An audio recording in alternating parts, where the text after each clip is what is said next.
Bonsoir à tous. Nous sommes ravis de vous accueillir pour ce troisième cours de l'Université populaire consacré à la science face au crime. Je vous présente nos deux conférencières de ce soir.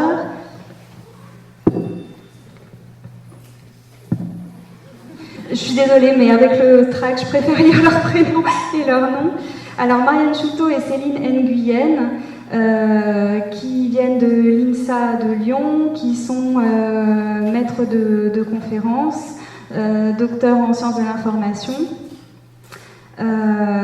et qui vont vous proposer un cours sur la représentation de la technique dans les séries policières américaines. Voilà, elles ont notamment co-écrit un livre mis en récit de la technique que vous pourrez retrouver les prochains jours dans les collections de la médiathèque. Nous les remercions vraiment beaucoup d'avoir accepté notre invitation. Avant de leur laisser la parole, je voulais juste vous rappeler que l'année de l'Université populaire se clôt avec une soirée festive et poétique le 22 mai à 19h30. Avec deux poètes. La soirée aura lieu au Jardin solidaire à Villefontaine. Voilà. Et puis, hors quadrupé, mais dans la programmation de la saison culturelle de la médiathèque de Bourgoin-Jallieu, nous vous proposons le vendredi 16 mai à 20h une conférence de Jean-Yves Loud, qui est ethnologue, écrivain, voyageur, et qui viendra vous parler de ces différentes rencontres à travers ses pérégrinations voilà. Je vous laisse la parole et voilà, je vous remercie. Merci à vous. Je voulais aussi vous remercier en retour de nous donner la possibilité de venir vous présenter ces quelques réflexions et puis pour l'accueil chaleureux aussi. Donc Marianne et moi, donc Céline, comme l'a dit Manon, donc nous venons de l'INSA de Lyon, qui est une école d'ingénieurs. INSA, ça veut dire Institut national des sciences appliquées. Et pour autant, nous ne sommes pas physiciennes ou mathématiciennes ou chimistes, nous venons des sciences humaines et sociales. Donc maintenant on a parlé, on est plutôt spécialiste de la communication, de l'information et de la communication. Et c'est à ce titre que nous venons là aujourd'hui pour vous parler alors de la science face au crime, de la police scientifique et technique, mais non pas parce qu'on est légiste, physicien, policier, je crois que vous avez eu des cours là-dessus avant, mais parce qu'on s'intéresse aux fictions et notamment aux séries qui regorgent de ces policiers et de sciences et de techniques. Donc on va parler, nous, des fictions, des représentations, et on ne sera pas d'emblée forcément dans la vérité des choses, de l'expérience, mais dans ce qui passe à la télé et ce qui est certainement plus ou moins important pour nous aussi.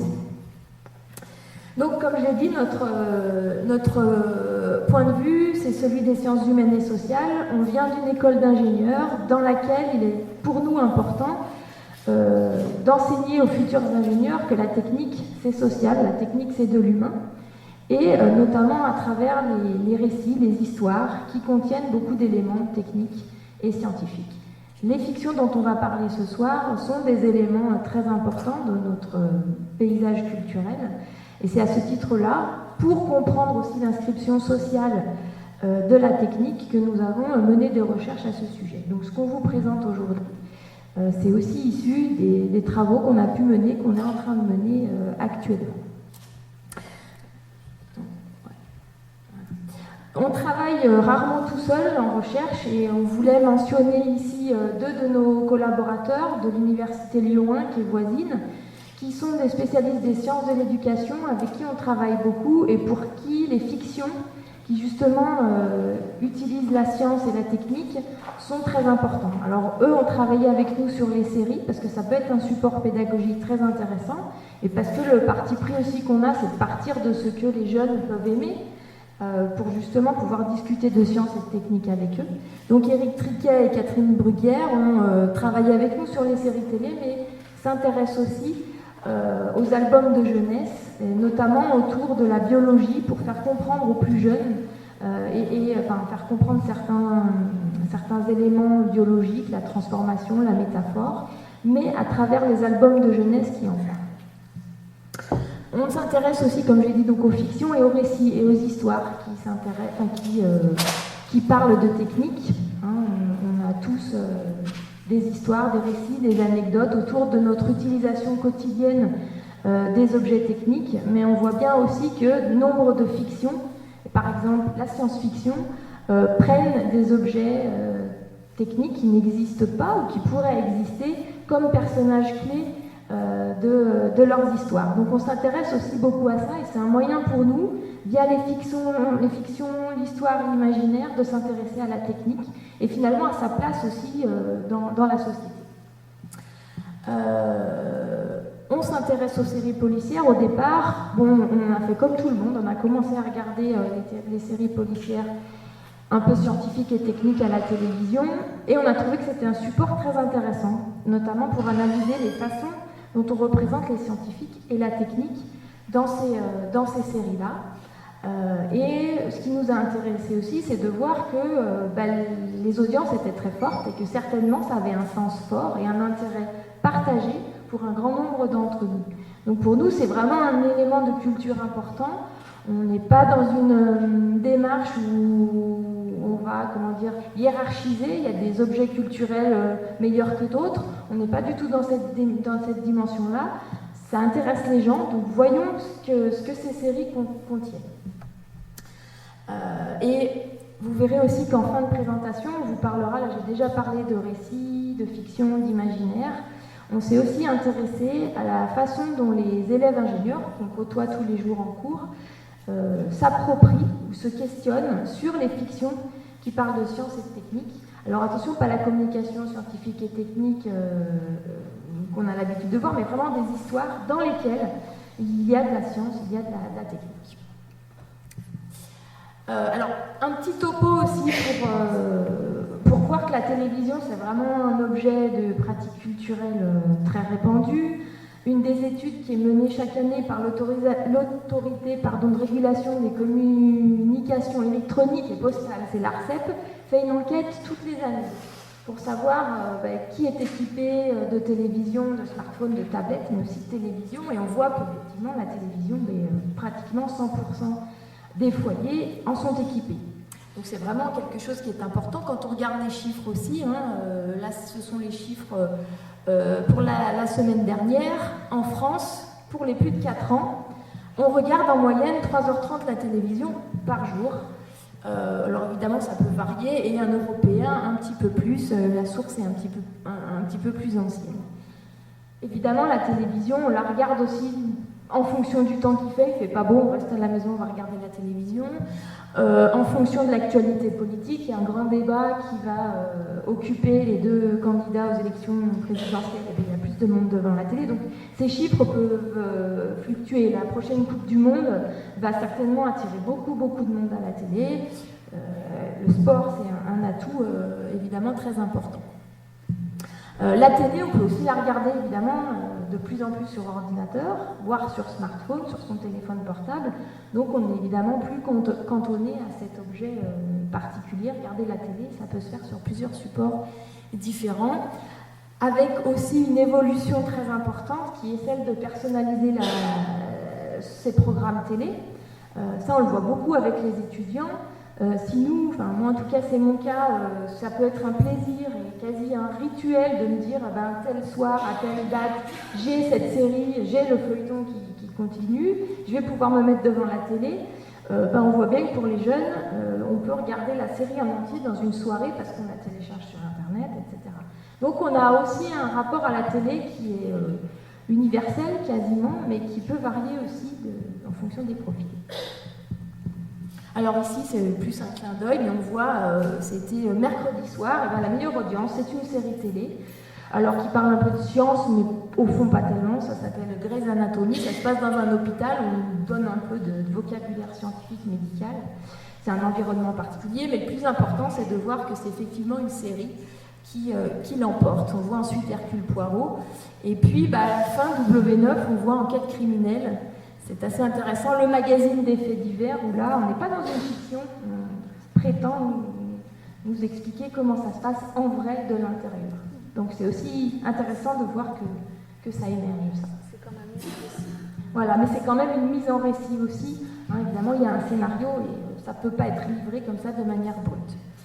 Quand on regarde aussi sur une année les meilleures audiences, on nous dit en 2013, 58 places, enfin 58 des 100 meilleures audiences sont occupées par alors je me suis trompée, c'est pas audience étrangère, par des séries étrangères. Hein. La meilleure audience, c'est The Mentalist l'année dernière, qui a rassemblé plus de 8 millions de personnes, mais on voit que d'autres séries policières, qui n'incluent peut-être pas forcément de sciences ou de techniques, en tout cas de manière très prononcée, obtiennent des scores relativement importants. Alors ce qu'on vous propose, après ce petit panorama qui dresse un portrait finalement assez large, tout d'abord de revenir un moment sur la présentation des séries policières, alors peut-être pas de manière générale, mais en faisant un focus sur celles qui nous intéressent. Alors on s'est intéressé à des dinosaures, on va dire, des séries, en tout cas les plus connues, celle qui on va dire, engendré chez nous cette question des représentations de la technique, c'est les experts. Alors on avouera franchement qu'on en a ras-le-bol parce que c'est très dur comme métier, mais pour faire notre métier, on a dû regarder les séries télé, prendre des notes, c'était très compliqué, et tout le monde se foutait de nous. Et on a un certain ras-le-bol aujourd'hui. Maintenant, ça passe quand même à la télévision, il y a quand même un certain intérêt. Et voilà, on voulait revenir un petit peu. On parlera beaucoup des experts, un petit peu de Bones et très légèrement de Dexter. Et maintenant, on pourra discuter avec vous d'autres séries si vous voulez, évidemment si vous avez des questions. On verra quelles sont exactement ces représentations de la technique et des scientifiques telles qu'elles sont dans ces séries, les questions que ça pose. Et puis enfin, on vous proposera quelques éléments de recherche autour de l'imaginaire des élèves ingénieurs et finalement ce qu'ils pensent de ces séries-là et des relations qu'ils tissent avec les séries ou les science-fiction. Alors, de quelle série? Déjà, pour commencer, il nous semblait aussi intéressant de dire que analyser les séries policières, ça ne vient pas que de nous. Il y a vraiment un intérêt croissant chez les universitaires de s'intéresser à ça. Et tout d'abord chez les anglo-saxons.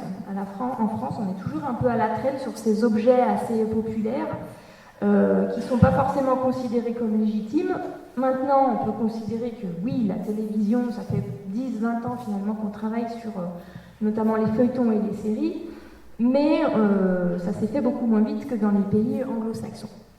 Alors, pourquoi ça intéresse les chercheurs et les enseignants aussi? D'abord parce que ça peut être un bon support pédagogique. C'est ce que je disais tout à l'heure. On peut diffuser des séquences de séries télé en classe. C'est un bon moyen d'accrocher les élèves, mais ça peut permettre de discuter d'une démarche scientifique, par exemple, ou de la représentation du scientifique dans telle équipe de police. Et ça permet d'entamer une discussion. Donc ça, nos collègues ont beaucoup travaillé dessus, ou parlé d'épistémologie, c'est-à-dire de la façon dont on produit la science. Les hypothèses, le terrain, etc. Le deuxième intérêt, nous on est un petit peu là-dedans, c'est de se dire que finalement ces supports de fiction, c'est aussi des moyens pour nous de comprendre les représentations qu'on se fait. Certes, dans une fiction, mais des représentations qui sont peut-être partagées par un grand nombre d'entre nous. Et notamment les questions de société. On évacue, on fait souvent une distinction assez rapide entre la fiction qui serait pas de l'ordre du vrai. On oppose souvent la fiction et le vrai, alors que c'est souvent un petit peu rapide. Et bon nombre d'histoires, de séries, sont un peu influencées par l'actualité.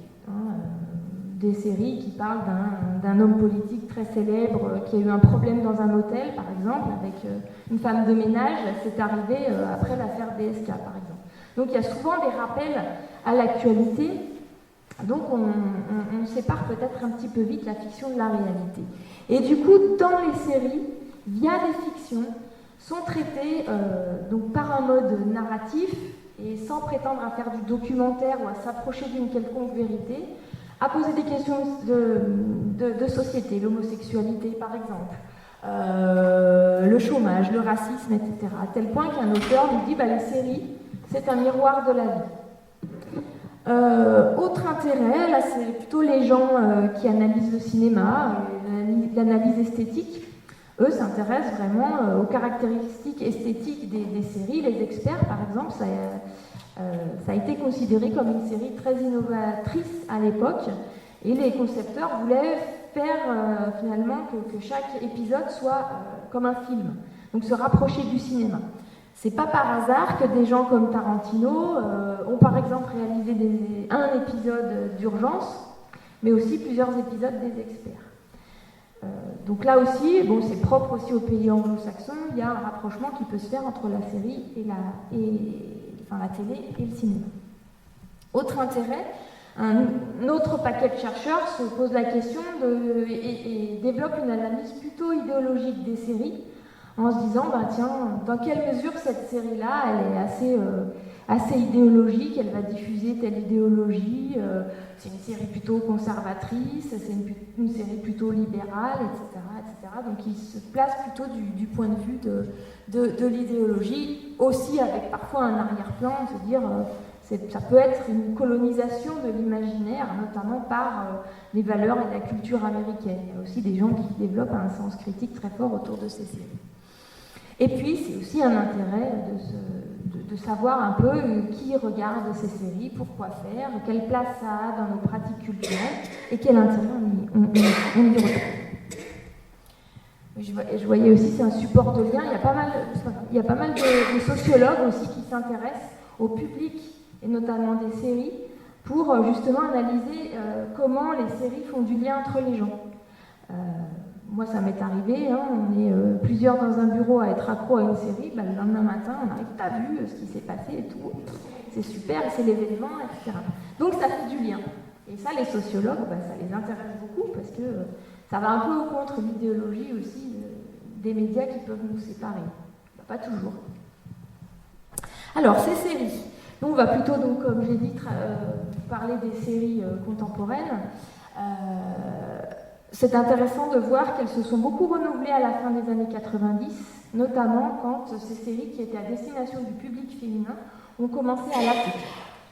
Donc, c'est un peu dans ce contexte-là que se sont développés les experts, etc., avec l'introduction de l'esthétisme, c'est ce que je disais aussi tout à l'heure, on veut essayer de faire du cinéma mais à la télé. Alors la série qui est souvent évoquée, maintenant ça nous fait rire parce que c'est presque kitsch, mais c'est Miami Vice en haut, il y avait ces couchers de soleil, la Floride, qu'on peut retrouver d'ailleurs un peu dans les couleurs dans les experts Miami. Voilà, mais cette volonté finalement d'insuffler un petit peu d'esthétisme. Et puis aussi d'insuffler un petit peu de sentimental. Notamment chez les policiers qui ont des histoires de cœur, de famille, et ça s'est distillé un petit peu dans les scénarios et dans l'évolution des personnages. Les séries policières, et notamment celles qui nous intéressent, donc qui sont construites sur un rapport à la science et à la technique, font souvent aussi référence à une série des années 50 que je ne connais pas, mais qui s'appelle Dragnet, et qui avait pour ambition de rentrer plutôt dans le cœur des séries télé, des séries télé, plutôt des policiers. Et voilà, d'être plutôt aussi de s'interroger un petit peu sur leur manière de faire. Chose que prolongent à sa façon les experts 50 ans plus tard. Donc une évolution à la fin des années 90 et un regain à la volonté de faire évoluer ces séries télé et d'en faire des lieux d'innovation. Alors, venons-en à la technique et à la science. Malgré tout, même si nous on va parler de séries contemporaines, on s'aperçoit que la technique et la science sont très importantes quand on parle de séries policières, même de romans policiers. On a évidemment Sherlock Holmes ici qui serait rien sans sa loupe. On a la machine à écrire, on a les menottes. Bon, c'est pas très scientifique, mais il y a dans les séries policières des objets comme ça qui sont l'incarnation des séries policières. Maigret et sa pipe qui justement peut que réfléchir grâce à cet objet-là. Évidemment, ça nous fait reconnaître le personnage, mais en même temps, ça fait partie de son processus de réflexion, jusqu'à, là c'est un peu de la nostalgie, la voiture de Starsky et Hutch, qui les aide pas tellement à résoudre les enquêtes, mais en tout cas à aller un petit peu plus vite à la poursuite des méchants. Alors, venons-en aux séries Cop and Lab, donc flics et laboratoires, qui sont celles qui nous intéressent un petit peu plus précisément. Donc là, ce sont les chercheurs anglo-saxons qui ont défini cette appellation-là. Et là, ce qui est intéressant, c'est que la science et la technique sont au service de l'investigation policière. C'est pas l'aveu, c'est pas l'intuition, c'est pas forcément le porte-à-porte, mais ce sont les indices, ou en tout cas les choses, les traces qui sont collectées sur la scène de crime, qui font l'histoire, qui font l'enquête, qui font chaque épisode, quelques petits groupes d'épisodes. Donc c'est l'analyse des preuves et tout l'arsenal scientifique et technique qu'il y a autour qui l'emporte sur l'aveu des coupables. Même si, dans un épisode des experts ou de Bones, à la fin, on peut avoir l'aveu des coupables. Mais avant tout, c'est la science et la technique qui nous a permis de trouver le coupable. C'est le principe de base. Jean-Pierre Eskenazi, donc, qui a écrit un bouquin que vous retrouvez là et qui a beaucoup analysé les séries policières, nous dit que, en parlant des experts ici, c'est le modèle du récit policier où tout développement concernant l'enquête apparaît comme une simple expansion de l'analyse de la scène de crime. Évidemment, quand on regarde un début d'épisode, ça se passe très souvent, 9 fois sur 10, et puis dans d'autres séries aussi, par le lieu où on a retrouvé le corps, le cadavre. Voilà. C'est ce qu'on appelle aussi, en termes d'analyse, on va dire, de fiction, une formule. C'est une formule qui se répète ici d'épisode en épisode. C'est celle-ci, c'est tout part de l'analyse des preuves et en tout cas de l'analyse des traces. Évidemment, ça c'est en lien, peut-être que vous en a parlé lors des 2 séances précédentes, c'est en lien avec une vérité historique et le principe d'Edmond Locard qui a fondé la police scientifique et technique, notamment il y a à peu près un siècle, qui a fondé le premier laboratoire à Lyon, qui nous dit, qui base toute sa technique de police scientifique sur le paradigme de l'indice et la théorie de l'interaction. C'est-à-dire qu'un meurtre, c'est toujours une interaction, soit entre 2 corps, soit un corps, un objet, et que dans ces cas-là, ça laisse toujours des traces. C'est pour ça qu'on va recueillir les choses, les petits objets par terre, prendre les empreintes, regarder sous les doigts, récupérer des cheveux, etc. Un crime, c'est une interaction, ça laisse des traces, donc il faut trouver ces traces. Avec une citation, donc nul individu ne peut séjourner en un point sans y laisser la marque de son passage, surtout lorsqu'il a dû agir avec l'intensité que suppose l'action criminelle. Donc c'est une démarche qui se veut scientifique et qui va finalement être à la fondation de toutes les techniques qui aujourd'hui se développent à vitesse grand V autour de l'ADN, de l'analyse des réseaux, de l'informatique, etc., etc. L'importance du contexte aussi pour comprendre le développement de ces séries Cop and Lab, notamment aux États-Unis, c'est aussi suite à l'affaire d'O.J. Simpson. Je ne sais pas si vous vous en souvenez, c'était il y a une vingtaine d'années, cette figure du foot américain qui, les policiers en sont sûrs, a tué sa femme. Mais sauf que la police n'a pas bien justement consigné les preuves, les traces, n'a pas bien fait son travail, sans rigueur.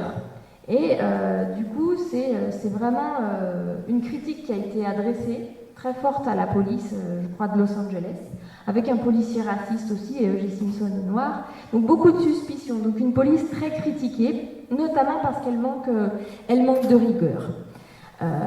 Donc c'est aussi dans ce contexte-là que les séries Cop and Lab, et notamment les experts, ont été créées.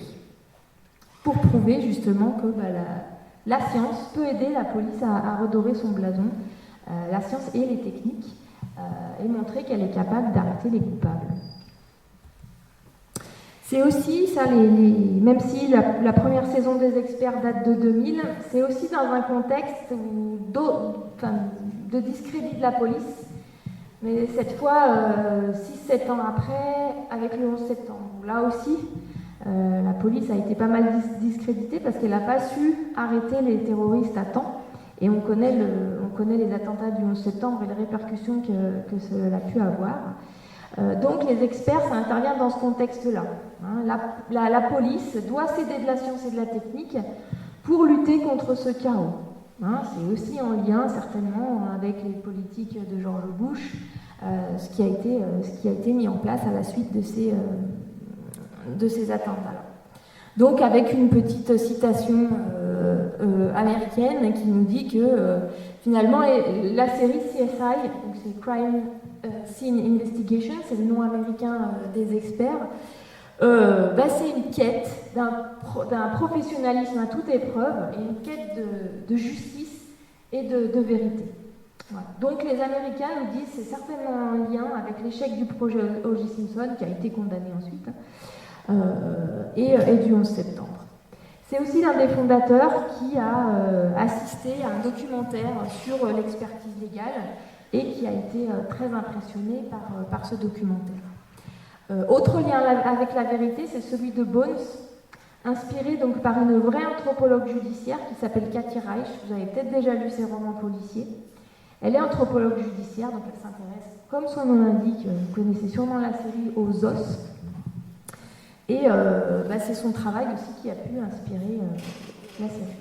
Voilà, et qu'elle a écrit aussi. Alors ici, 3 exemples, il y en a certainement d'autres. Je pense par exemple à Body of Proof, où là on est plus sur une série qui est sur une médecin légiste. Mais ici, voilà 3 exemples. Les experts qui se passent soit à Las Vegas. Alors nous, là, on a choisi Las Vegas parce que c'est la première série. Évidemment, il y a Miami et Manhattan, où là, on a une équipe de scientifiques et de super techniciens. Alors là, on est resté sur les premiers personnages, ils ont changé depuis, hein, évidemment, où on a en général un, voire plusieurs crimes par épisode, et un développement au fur et à mesure des saisons, d'intrigues peut-être plus longues et plus personnelles. Grissom va-t-il tomber amoureux etc. Il y a une demande forte des spectateurs de faire en sorte que les séries soient un peu plus humaines. Il y a peut-être eu au bout d'un moment une forme de lassitude d'une science à toute épreuve, de scientifiques et d'experts, trop experts peut-être, qui ne semblaient pas assez humains. Dans le cas de Bones, ça se passe à Washington, dans un institut qui ressemble beaucoup à un institut universitaire réel, où là, une anthropologue judiciaire avec tas d'autres spécialistes fait équipe avec un policier plutôt classique du FBI. Il se trouve qu'une histoire d'amour se développe, il paraît qu'ils se sont mariés. Et avec ce qu'ils appellent des fouines, donc un médecin légiste, quelqu'un qui sera plus spécialisé sur l'informatique, quelqu'un plus sur les métaux, etc., etc. Où là, c'est la même chose, on a une intrigue policière, un crime à résoudre, une enquête à mener et des intrigues personnelles. Un autre exemple, qui est un peu plus décalé, mais c'est normal puisque les séries doivent se démarquer les unes des autres. Je parlerai juste en quelques mots de Dexter. Là aussi, ça se passe à Miami, ça inspire la Floride, il faut croire. Où là, c'est un expert en projection de sang, de taches de sang, qui aide la police et qui en même temps commet quelques crimes la nuit parce qu'il a un sens assez spécial, on va dire, des relations sociales. Donc évidemment, là, on a une intrigue par épisode et puis la super intrigue, est-ce qu'il va se faire attraper ou pas. Les questions qu'on pose habituellement aux séries Copen Lab.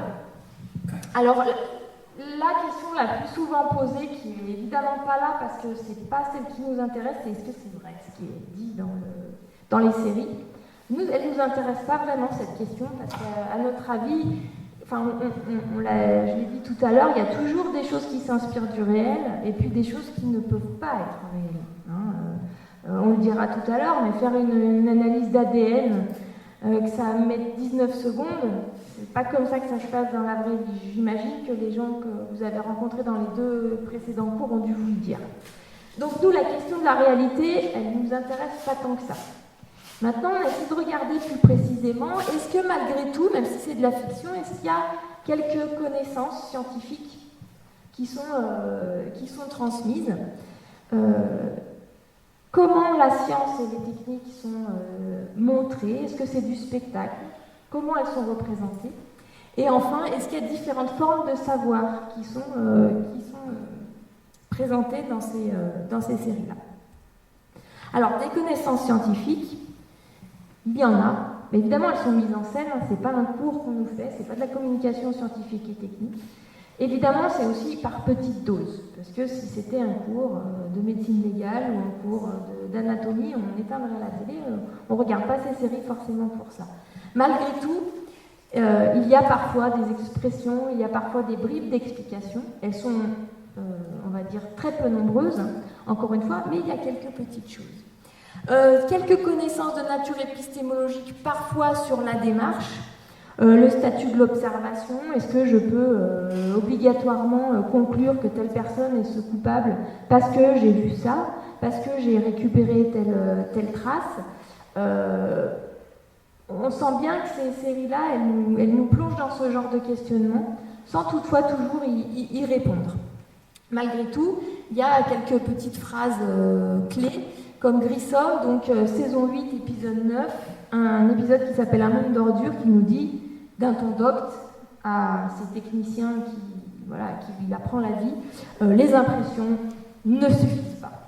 D'accord? Donc, intuition contre démarche scientifique, on a une intuition, mais ça ne suffit pas. Il faut avoir la preuve, il faut utiliser un microscope, il faut comparer. Quelques connaissances, alors, c'est des connaissances qui sont représentées, on ne dit pas comment ça fonctionne exactement, mais on voit des personnages qui savent. Donc, qui savent des choses, mais qui savent aussi utiliser l'instrumentation technique et scientifique qui peuple, en tout cas qui semble peupler les laboratoires de ces policiers-là, avec tout un arsenal lié à la recherche d'empreintes, la comparaison de profils génétiques, etc., etc. Donc tout ça est inscrit au cœur de ces séries-là, mais ce sont sous forme de représentation. Hein, c'est vraiment pour marquer un univers, mais elles ne sont jamais vraiment expliquées. Hein, ce n'est pas un cours, on ne rentre pas dans les détails. Beaucoup de vulgarisation aussi à l'extrême. Parfois, alors c'est assez rigolo parce qu'on a rigolo, je sais pas. Malgré tout, même si on ne s'intéresse pas forcément à la réalité, on a pu regarder un ou deux épisodes avec des physiciens et des chimistes qui se sont arrachés les cheveux. Hein, parce que concrètement, il y a le cas par exemple d'une maladie, l'hématochromatose, une maladie du sang, où on a beaucoup de fer dans le sang, et ça servait à prétexte pour la série de dire que le corps pouvait conduire l'électricité. Ça a conduit à une électrocution, je ne vais pas rentrer dans les détails. Mais voilà, il y a parfois des semblants d'explications scientifiques qui n'en sont pas, hein, ou des vulgarisations à l'extrême. Encore une fois, dans le scénario, on ne va pas pouvoir non plus tout expliquer. Les gens éteindraient la télé. Beaucoup de simplicité aussi apparente, on va y revenir, dans l'utilisation des techniques, du temps, du matériel qui marche toujours, qui est rutilant, qui ne bug jamais, enfin c'est pas notre vie. Hein. Et une démarche inductive qui est rarement mise en défaut. Démarche inductive, c'est-à-dire que j'ai observé quelque chose sur le terrain et je monte en généralité. Je vais, sans plus aller forcément avant dans mon investigation, je vais assez vite conclure. Alors que quand on réfléchit, on voit qu'il peut y avoir quelques failles dans le raisonnement. Donc, beaucoup d'absence de discussion. Encore une fois, un chef, il est rarement mis en cause, ou s'il est remis en cause, c'est pendant un temps, et à la fin, c'est lui qui avait raison, surtout Grissom, ou en tout cas les chefs. C'est normal, puisque ces séries, elles sont là pour montrer que la science aide la police, et que, elles sont un atout précieux. Beaucoup une réalité qui est malgré tout éloignée, beaucoup je vais un petit peu plus vite, de temps raccourci, de choses qui ne sont pas expliquées, mais qui pourtant ne nous gênent pas forcément quand on est devant la télévision. Donc, est-ce que la question qu'on s'était posée, est-ce que c'est une forme de vulgarisation scientifique et technique? Eh bien non, évidemment non, ça ne prétend pas du tout à ça. On est plutôt dans des univers qui piochent dans des vocabulaires techniques, dans des apparences, dans des mises en scène. C'est un univers de science, un univers d'experts, de sciences et de techniques auquel on adhère. Mais pour autant, ce n'est pas quelque chose qui est là pour transmettre des connaissances. On a pu aussi, dans diverses lectures, voir que même si ces séries-là sont de l'ordre de la fiction, elles ont un impact sur le réel. Notamment dans le choix de l'orientation scolaire. Il y a plus d'étudiants, enfin plus d'élèves que la moyenne qui, grâce ou à cause, je ne sais pas, de ces séries-là, ont souhaité orienter leur carrière vers des carrières scientifiques. Et notamment plus de femmes que d'habitude, notamment pour devenir légiste par exemple, et être au service de la police. Quand on rencontre des lycéens, on a fait regarder des épisodes, des séquences à certains lycéens, on leur demande ce qu'ils veulent faire plus tard, et ceux qui nous disent vouloir rentrer dans la police, c'est surtout pour être des techniciens, pour recueillir justement ces indices. C'est pas forcément pour être des légistes, c'est pour mettre la combinaison là, et puis être avec la pince à épiler, et la loupe, etc., et la lampe bleue, pour regarder. C'est ça qui les intéresse. Mais c'est aussi le sentiment d'avoir une utilité sociale, donc d'être du côté de la police et de servir à quelque chose. Et ça, c'est assez intéressant de le remarquer là. Donc c'est une valorisation de l'image du scientifique et du technicien qui est assez importante. Ça a été aussi l'occasion de monter notamment quelques nouvelles filières universitaires et pour ça demander quelques subventions supplémentaires ou de financement de la recherche. Donc voilà ce panorama un petit peu global de ces séries-là et finalement de ces impacts. Voyons maintenant plus précisément quelles sont les représentations de la technique et de la science. Donc comme on l'a dit, Copeland Lab, ça s'inscrit sur l'analyse finalement des traces et ça s'appuie sur tout l'arsenal scientifique et technique qui va aider à transformer ces traces en indices et en preuves pour arrêter le coupable, évidemment. Donc on a un univers scientifique et technique qui est très fort et qui se répète, évidemment, ce sont des séries, donc d'un épisode à l'autre, on est toujours dans les mêmes lieux, mais ça s'imprime vraiment dans nos imaginaires, c'est quelque chose de très fort. Et également des figures de scientifiques très charismatiques, on va y revenir, voire caricaturales.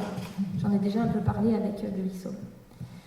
On a commencé par recenser les séquences techniques dans les épisodes des experts, parce que, bon, alors nous, on est dans une école d'ingénieurs, on milite pour la technique. On s'intéresse beaucoup à la technique parce qu'on estime qu'on parle bien plus souvent de science que de technique.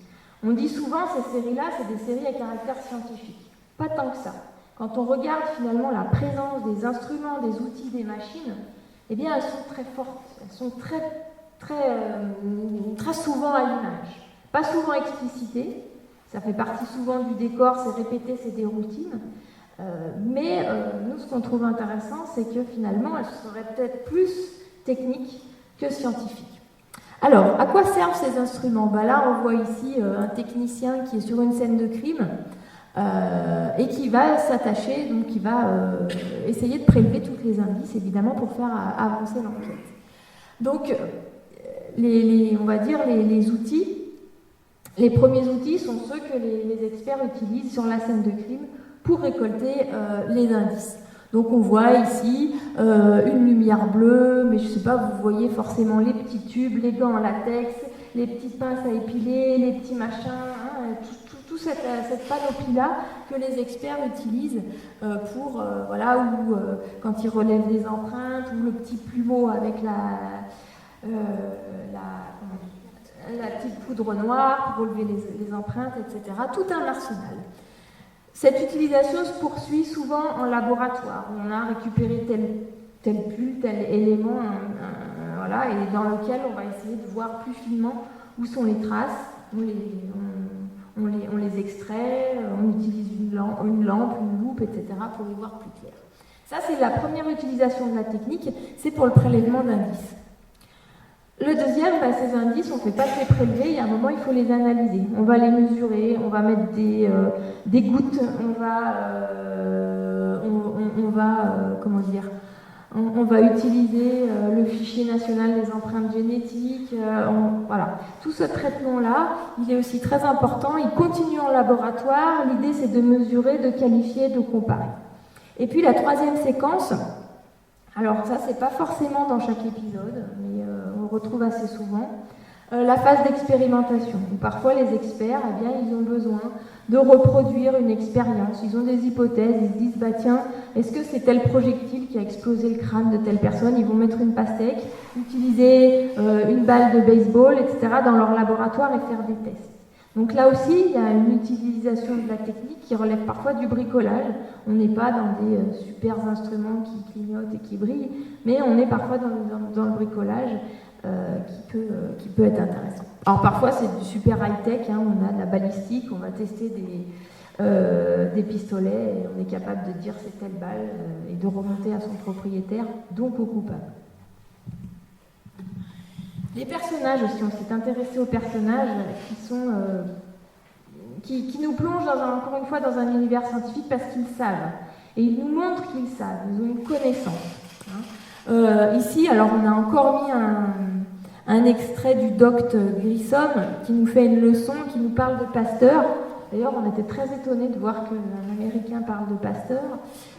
Bon, pourquoi pas, hein, mais voilà ce qu'il nous dit, il faut savoir changer l'ordre des choses, commencer par les conclusions, et puis revenir en arrière. Là, on est vraiment dans une réflexion épistémologique. Hein. Ce n'est pas parce qu'on ne voit pas ce qu'on devrait voir que cette chose n'est pas là. Waouh. Par exemple, au XVIIIe siècle, quand la chirurgie était aléatoire et que les patients mouraient sur la table, etc., jusqu'à ce que Pasteur il nous fait une leçon d'histoire des sciences. Donc, on est rassuré par ce personnage parce que là, il a une connaissance qui même dépasse la connaissance d'entomologiste qu'il est. Il a une connaissance des insectes et qui nous rassure. Donc ces connaissances, elles sont là pour légitimer aussi leur place. Hein. Il y a eu une chute de corps et dialogue, vitesse maximum de chute, 9,6 mètres par seconde. S'il est tombé d'ici, il a dû heurter le sol en moins de 5 secondes. Donc il est super fort parce qu'en même temps, il calcule les distances. Une autre chose, assertion dite avec vigueur, un moteur ne prend pas feu par accident. Cette fois, c'est Catherine Willows, c'est pas Grissom. Et puis, autre citation de Bones, à partir d'une certaine dose de méthane dans l'air, c'est normal qu'il y ait explosion.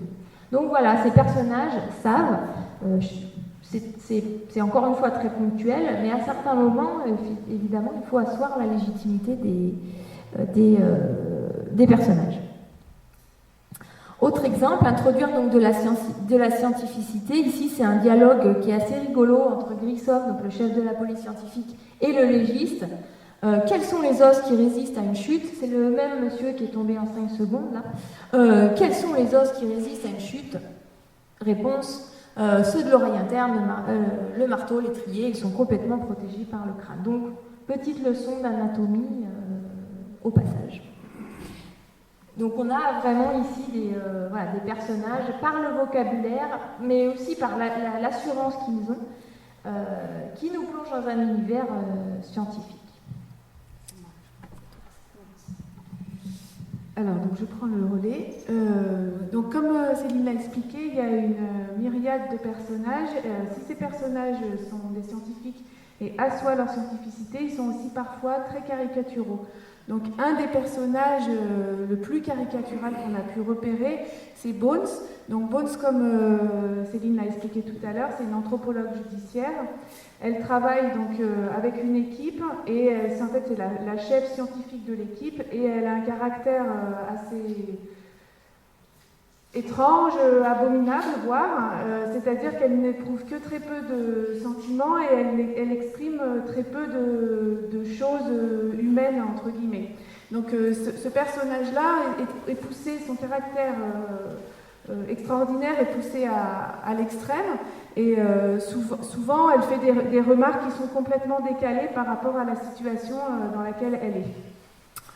Voilà, donc elle est très cartésienne, elle n'a de foi qu'en la science, c'est pour ça qu'à un moment donné, il y a un épisode qui se passe avec il y a eu un meurtre, il retrouve un cadavre dans un cimetière autour d'une petite paroisse, et il y a des relations avec le père qui s'occupe de cette paroisse, et donc on a des dialogues de cet ordre-là. Ce n'est pas une question de foi, mon père, les blessures sont tout à fait éloquentes. Donc elle ramène tout ça, des phénomènes scientifiques à chaque fois, et elle n'a de foi qu'en la rationalité et dans la logique cartésienne. Donc une autre des citations, c'est l'attirance sexuelle est une réponse hormonale involontaire faisant suite à une augmentation de taux de neutrophile et de testostérone.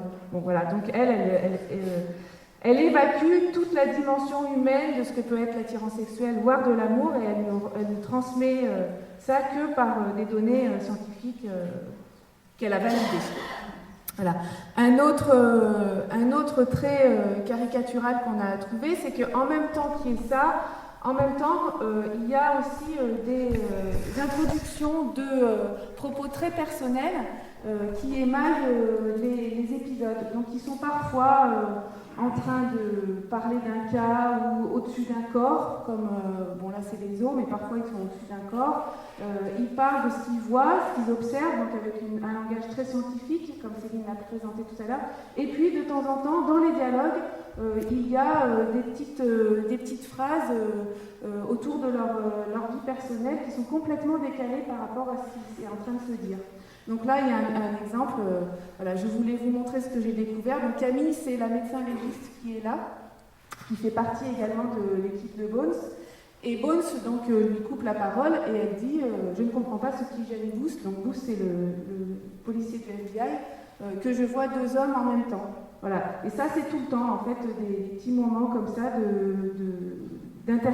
où on intercale des petits propos personnels au milieu d'une conversation où on est en train de parler d'un cas qu'on est en train d'analyser.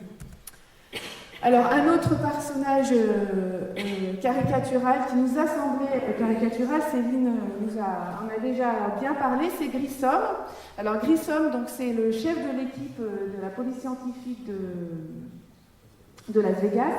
Et lui, c'est vraiment le chef. Il est central, il sait tout, il a toutes les connaissances. Donc au début, il est spécialiste, au départ, il est spécialiste des insectes, mais en fait, il est spécialiste de tout.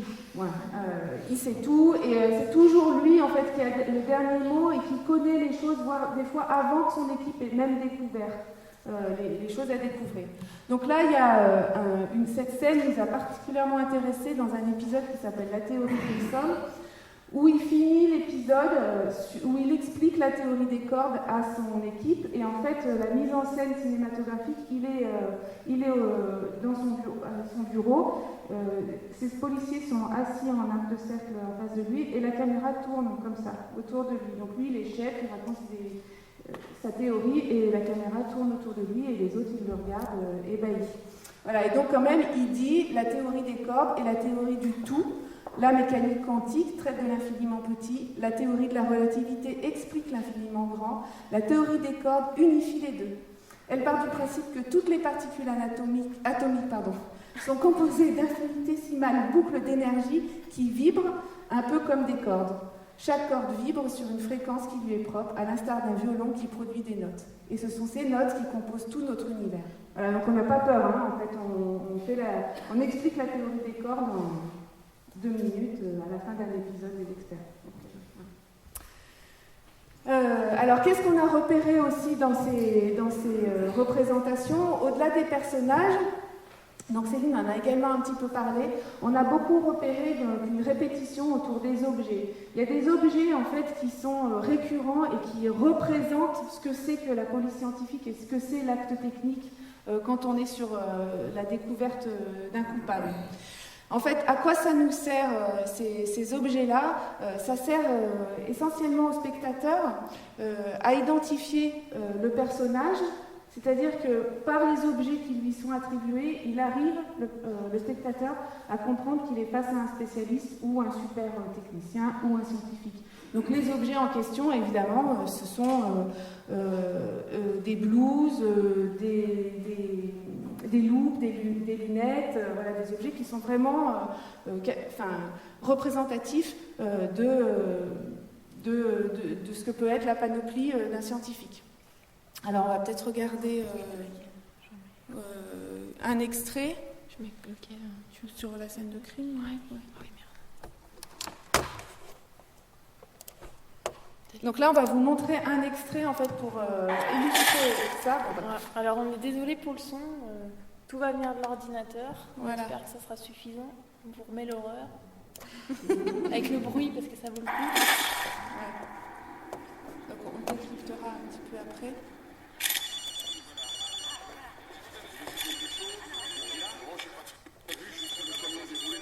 Allô? Allô? Appel masqué. Rien dans le journal des appels.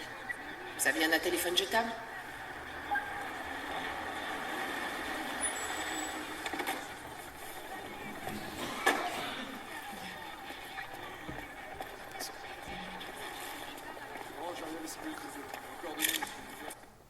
Alors vous voyez là sur cet extrait, donc les policiers scientifiques, ils ont des objets que l'on retrouve de façon systématique, c'est-à-dire les gants, vous avez vu les gants blancs, donc ils arrivent sur la scène de crime et elle a ses gants blancs, on entend le bruit de l'appareil photo quand elle est accroupie auprès du cadavre pour regarder son téléphone.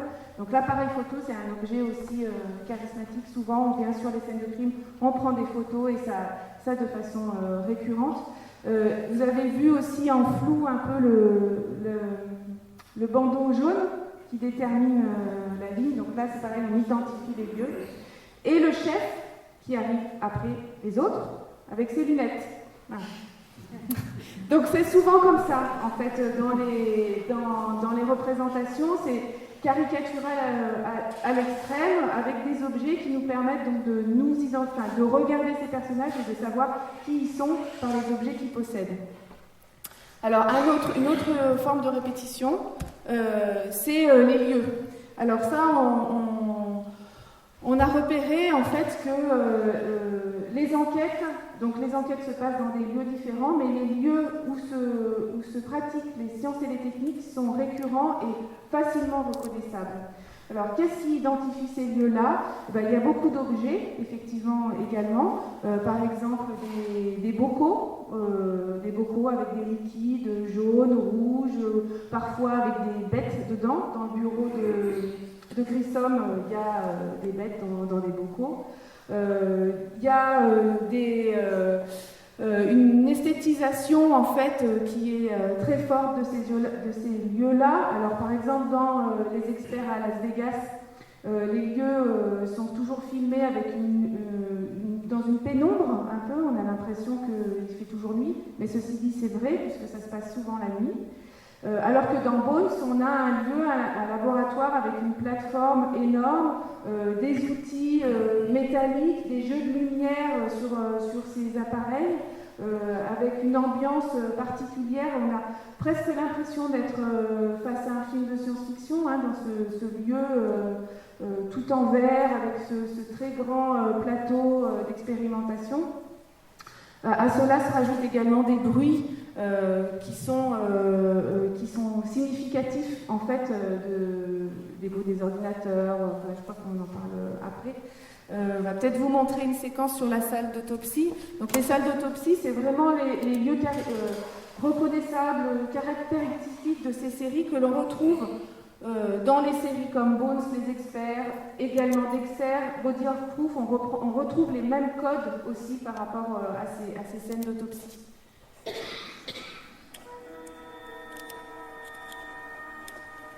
Je ne sais pas si on voit... Voilà, donc... Ouais, vous avez vu les lumières en fait par-dessus, c'est filmé un petit peu en contre-plongée et on a les lumières qui donnent cette lumière bleue caractéristique. Votre éboueur était en parfaite santé. Voilà, ici on voit bien derrière. Et les jeux de transparence, les placards transparents avec ces lumières, les lumières bleues, avec les blouses bleues des deux personnages devant. Donc ça fait une ambiance particulière en fait qui est répétée à travers les épisodes, mais également à travers les séries qu'on a pu analyser. Décès comme présupposé, choc multitraumatique dû à la collision inopinée avec une voiture. Bon là on a en même temps un peu de vocabulaire scientifique qui nous est diffusé. Et puis vous voyez les bocaux derrière aussi avec ces liquides jaunes, roses, ça fait des couleurs presque sympathiques.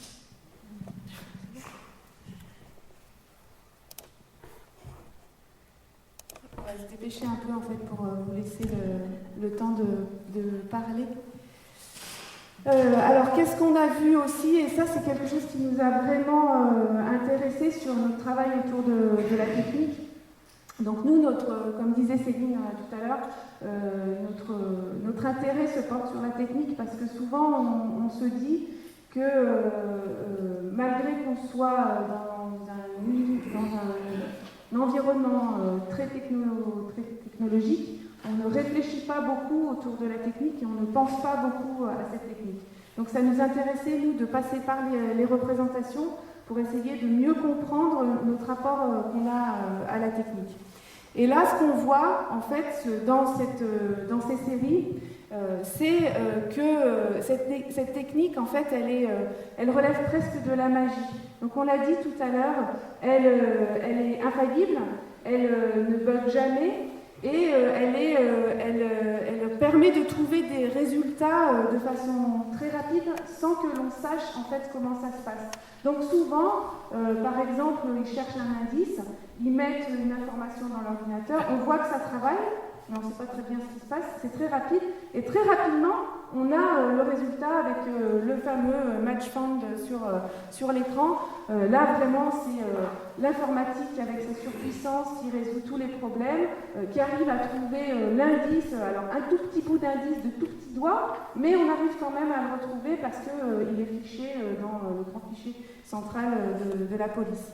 Une autre chose, en fait, qui est aussi très importante et qui va vraiment dans ce sens-là de cette magie de cette technique, c'est les bruits. J'en ai parlé tout à l'heure.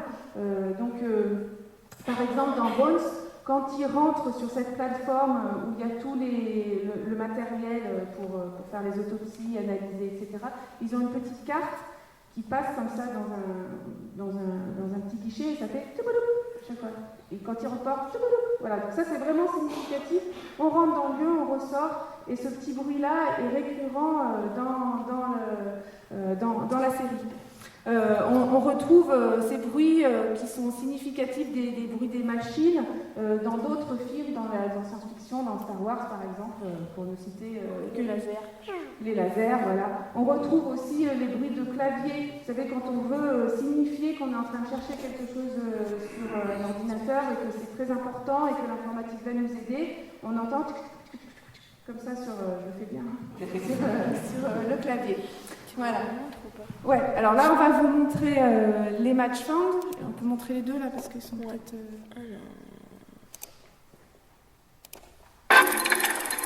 Voilà. Ça va? Ouais. Et ces empreintes que Grissom a relevées sur la pince coupante? J'ai quasiment fini la comparaison. C'est une chance que tous ces ouvriers soient syndiqués et que leurs fiches comportent également leurs empreintes. J'ai relevé et analysé toutes ces données avec les empreintes partielles qui figuraient sur chaque manche. Bien joué. Et toi? Tu crois qu'il était déjà grillé avant de tomber? Je sais pas. Il y avait un clou sous ses bottes. Il aurait pu percer la semelle en caoutchouc et puis servir de conducteur au courant qui se sera avéré meurtrier. Bobby Dawson prend les paris. 2 contre 1, Grissom se gourre. 5 contre 1, il écopera d'un blâme pour avoir fait fermer le chantier. Et 10 contre 1, il va se faire... Virer? Ouais. Voilà, vous avez entendu? Et elles appartiennent à qui, les empreintes? Ah, Grissom. Il y a longtemps que vous êtes là? Oui, elles appartiennent à un ancien membre du syndicat ouvrier qui maintenant est devenu chef de chantier. Robert Harris. Ça vous évoque quelque chose? Oui. C'est pas évident de parier contre moi.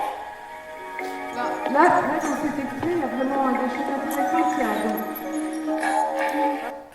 Il y a cette technique avec les petits bruits là qu'on entend. Donc ça continue quand les deux personnages discutent, on entend les bruits derrière. C'est la machine qui continue à travailler, qui va vite, qui travaille vite. Et il y a un bruit significatif quand elle trouve, et puis on voit le match found. Et puis, il y a quand même aussi donc, la mise en scène, donc on a parlé tout à l'heure, avec ces lumières blanches, ces couleurs bleues, cette pénombre. Et puis, il y a le chef qu'on ne peut pas contredire. Le chef, on ne peut pas parier contre lui, c'est quand même lui qui a raison. Grissom, il fait une hypothèse qui paraît loufoque à tout le monde, mais on ne peut pas parier contre lui. Le chef a vraiment une importance particulière. Alors là, dans l'autre extrait qu'on va vous montrer, c'est vraiment pour illustrer cette technique magique En fait, on ne sait pas à quoi ça sert, on ne sait pas comment elle marche, mais elle trouve des solutions. Est-ce que je peux savoir ce que vous faites? C'est peut-être cette pince qui a servi à couper l'approche de la prise. Contentez-vous des bonnes vieilles méthodes et relevez les empreintes. Quand un crime a eu lieu au 12e étage, croyez-moi, il néglige aucun détail. Je vais mettre ça sous clé.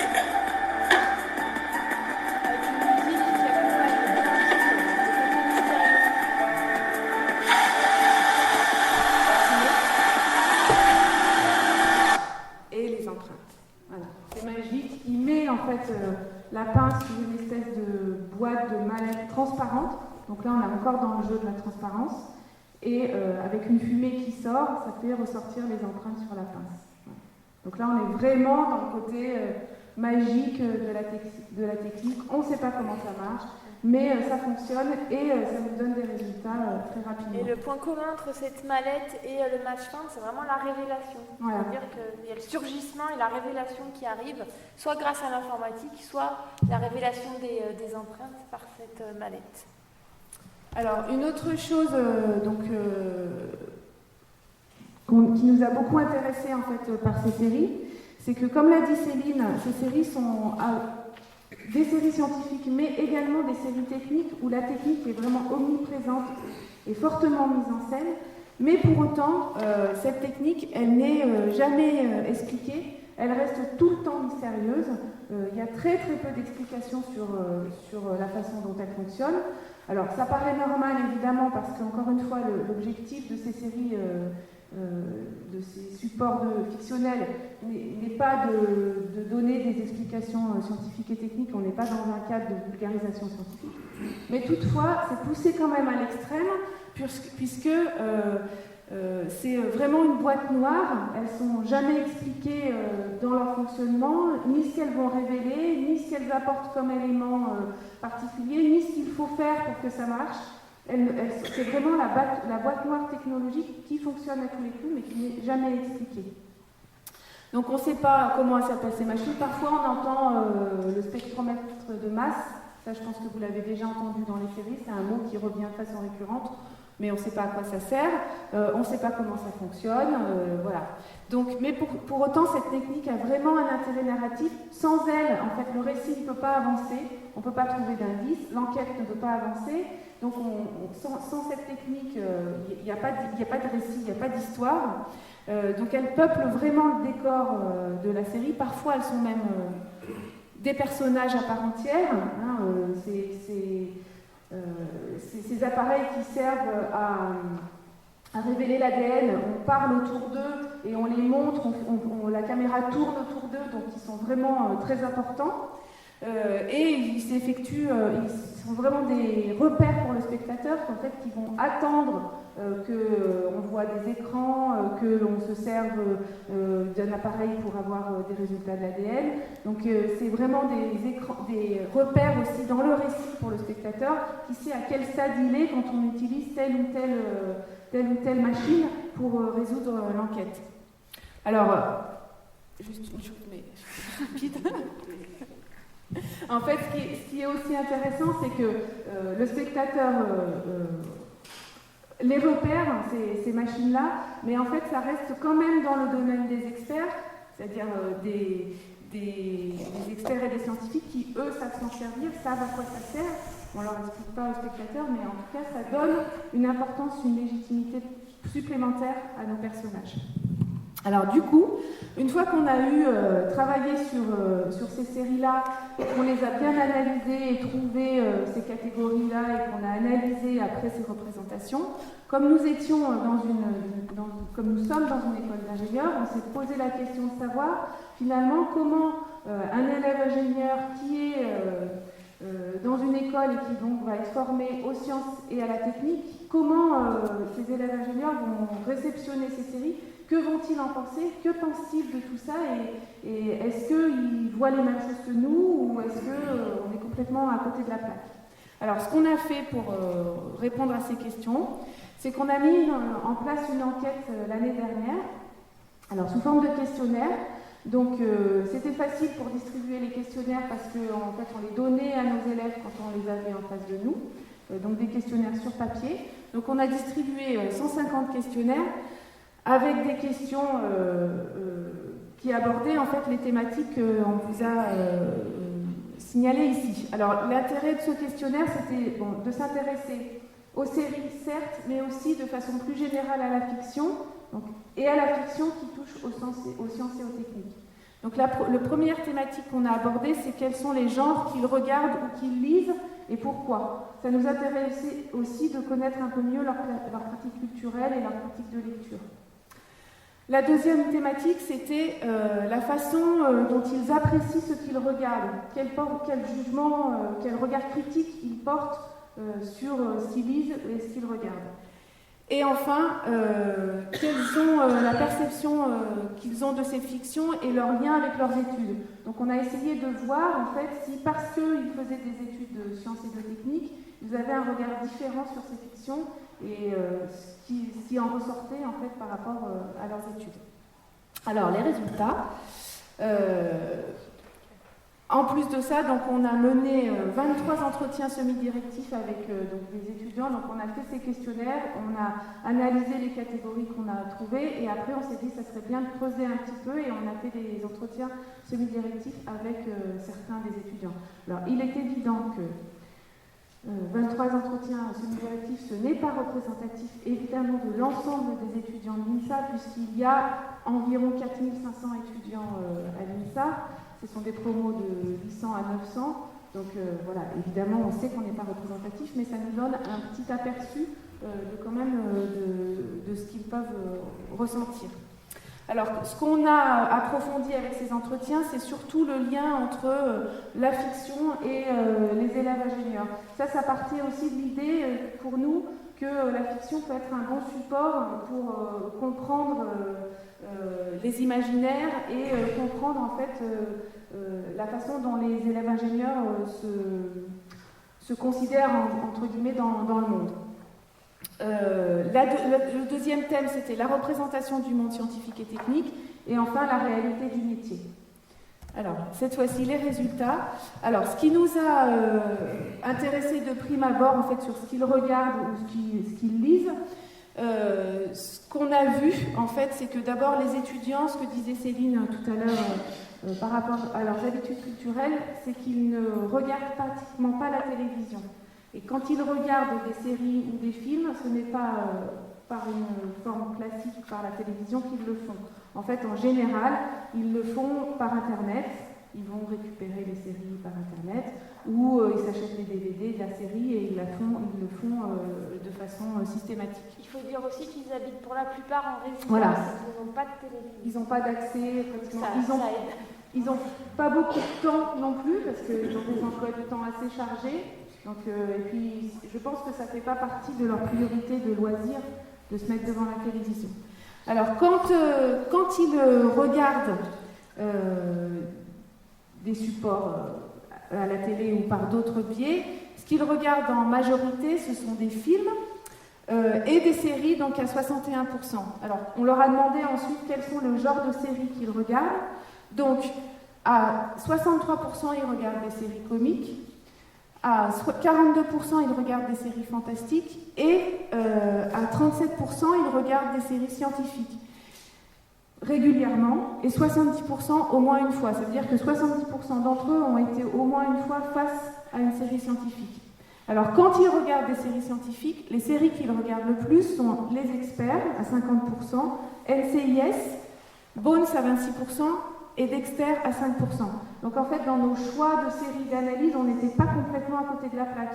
Même s'ils pensent que c'est des séries qui sont quand même dépassées, ils les regardent quand même pour se divertir pour la majorité des cas.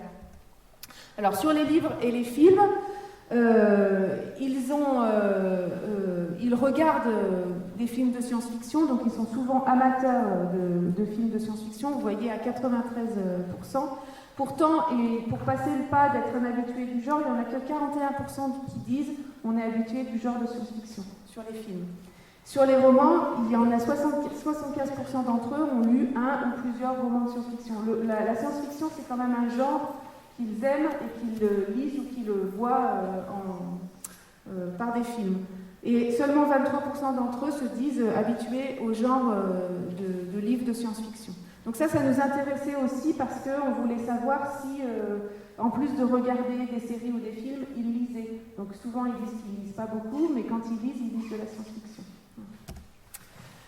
Alors après, on s'est interrogé de savoir comment ils qualifiaient leur relation, quelle était la relation qu'ils entretenaient avec ces séries ou ces fictions en général, et qu'est-ce qu'ils mettaient derrière cette relation-là. Alors une des choses qui nous a tout de suite intéressés, c'est que souvent ils mettent une distance par rapport à ce qu'ils regardent, une distance où ils disent qu'ils savent qu'ils ne sont pas en train de regarder le réel. Et même, 2 tiers des élèves interrogés donc, estiment que les séries qu'on leur a présentées ne sont pas réalistes. Alors pour expliquer pourquoi ces séries ne sont pas réalistes, c'est le terme « trop » qui est revenu de façon récurrente.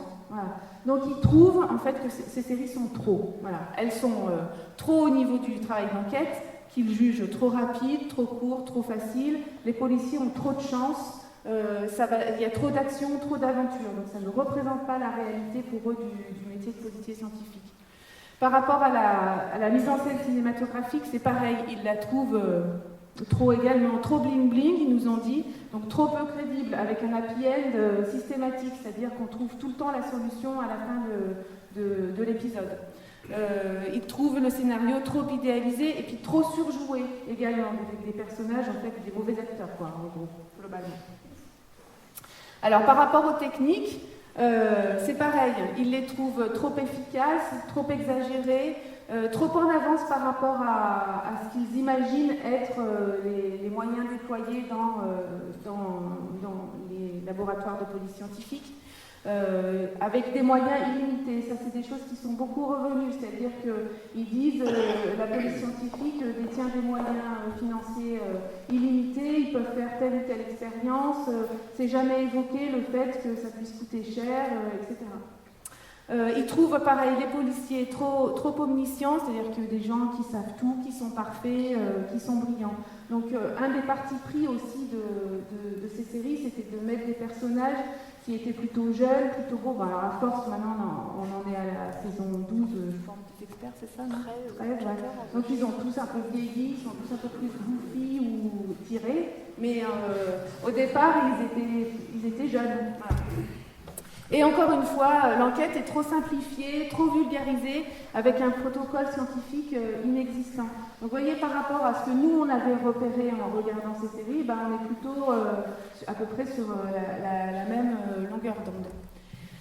Alors, on les a ensuite questionnés de savoir si, quand ils regardaient ces séries dites scientifiques et techniques, est-ce qu'ils pensaient qu'ils pouvaient acquérir des connaissances, que ces séries pouvaient transmettre des connaissances. Alors, ce qui nous a intéressés, en fait, là, c'est que pour eux, ces séries et ces supports de science-fiction ne transmettent pas de connaissances, ou très peu. En fait, en général, ils pensent qu'ils ne peuvent rien apprendre en les regardant. En revanche, quand on les questionne sur des séries historiques ou dites sociales, alors les séries dites sociales, c'est par exemple How I Met Your Mother, The Big Bang Theory aussi par exemple, en fait, où on parle Friends, voilà, où on parle plutôt des relations sociales. Là, ils disent que ça peut leur apporter des connaissances. Donc c'était assez étrange, en fait, ils disaient que ça pouvait leur apporter des connaissances sur la façon de mener sa vie quand on a 30 ans, rencontrer quelqu'un, etc. Ça apporte aussi des connaissances quand c'est des séries ou des fictions plus de l'ordre des sciences humaines et sociales, du point de vue historique. Voilà, par exemple, les séries sur l'histoire, pour eux, apportent plus de connaissances que les séries dites scientifiques et techniques. Alors, on s'est dit après que peut-être notre prochaine étape, peut-être un jour on y arrivera, c'est d'aller voir du côté des étudiants en sciences humaines et sociales si leur rapport aux séries scientifiques et techniques est le même, et si eux, ils estiment que ces séries peuvent transmettre des connaissances ou pas. Voilà. Voilà, donc on s'est rendu compte en fait que la relation à la fiction qu'ils mènent, en fait, elle passe au-delà de la relation au savoir. Ils ne font pas des passerelles très facilement entre ce que eux ils savent et ce qu'ils pourraient apprendre par ces séries-là. En fait, ils ne voient pas forcément les liens. Et donc, en général, ils opposent un monde scientifique et technique qu'ils connaissent plus ou moins à un monde de fiction et qu'ils jugent ce monde de fiction pas en relation avec ce qu'ils connaissent eux. Voilà, alors après, d'un autre côté, est-ce que ces séries ont pu influencer à un moment ou à un autre ou ébranler en fait leur représentation du réel?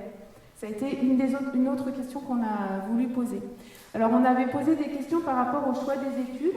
Donc c'est des questions qu'on avait d'abord posées à des lycéens, enfin en même temps, et qu'on a voulu reposer aux ingénieurs, de savoir si ils avaient choisi un métier dans les sciences et les techniques parce que, par exemple, quand ils étaient plus jeunes, ils avaient regardé beaucoup ces séries ou des fictions et que ça les avait influencés et qu'ils avaient eu envie, du coup, de faire ce métier-là ou ces études-là. Donc, globalement, ils nous ont dit que non, que les films, les séries, tous les imaginaires, les livres ne les ont pas influencés dans les choix de leurs études et de leur formation. Mais toutefois, en fait, et ça c'est pour ça que les entretiens semi-directifs ont été très utiles pour nous, quand on creuse un petit peu avec eux, on voit que finalement il y a quand même des liens qui surgissent. Alors ils disent que ces liens peuvent être inconscients ou par petites touches, voilà, au milieu d'autres facteurs qui sont plus importants comme l'éducation, la famille, des goûts personnels. Parfois ils aiment les sciences et les techniques et donc ils vont vers ces études-là. Et que donc le monde imaginaire des fictions en fait n'apparaît que de façon très ponctuelle. Alors quand ça apparaît, en fait, qu'est-ce qu'ils nous disent?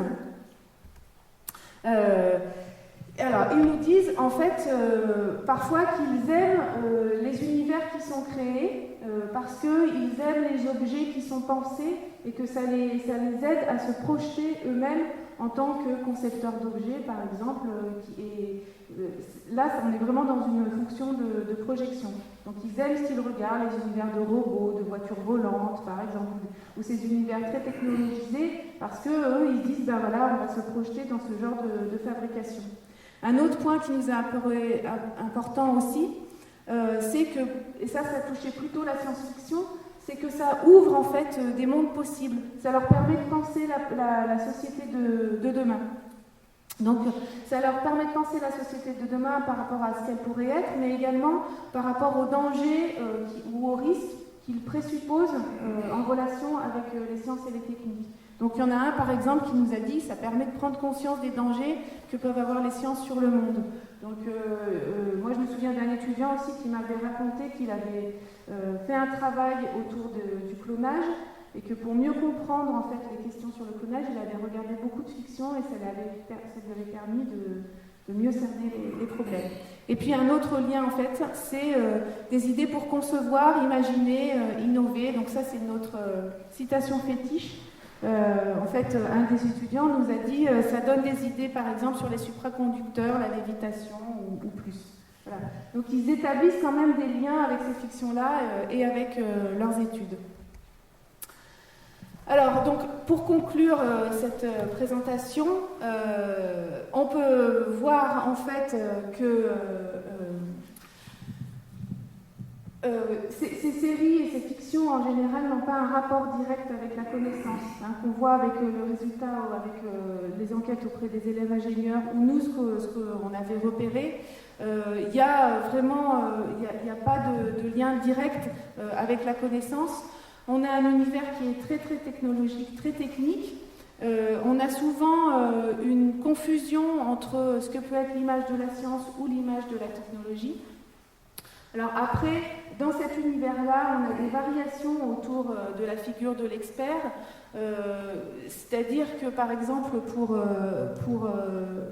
les experts, on a un univers très scientiste avec, encore une fois, ce Grissom qui connaît tout, qui sait tout, qui résout tout, et avec des autres personnages qui sont extrêmement aussi omniscients.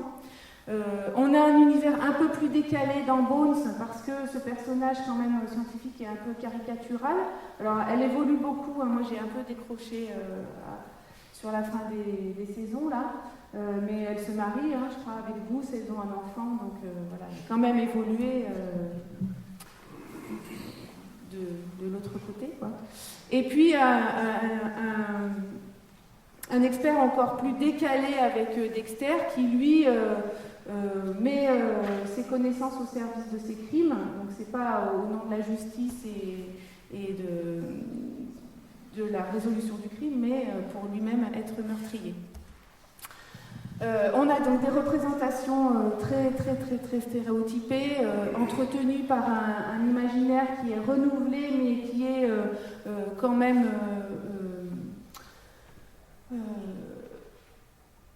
vraiment porté par ces outils technologiques et qui en fait véhicule beaucoup de stéréotypes par rapport aux scientifiques, par rapport aux objets. Alors aujourd'hui, on voit l'émergence de nouvelles séries qui arrivent avec d'autres types de connaissances, par exemple le mentalisme, donc plutôt sur la psychologie, ou Lie to Me, pareil. Alors Castle, qui est un écrivain, au French, où là on est carrément dans le paranormal, voilà, merci. Là on a fait appel à d'autres formes de connaissances. Et enfin pour l'enquête, en fait on a vu donc, que nos élèves ingénieurs n'étaient pas dupes. Ils arrivent à dépasser ce qui relève du vrai et ce qui relève du faux pour apprécier en fait l'ensemble de ces séries et de ces fictions, et donc ils savent qu'ils sont face à un divertissement et ils ne cherchent pas forcément à trouver des connaissances dans ce type de fiction. Voilà, donc quelques références bibliographiques si ça vous intéresse. Voilà, j'ai fait un peu vite sur la fin, mais c'était pour vous laisser du temps de parole là.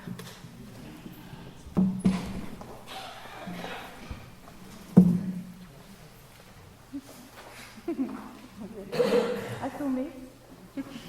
Quelqu'un veut prendre la parole?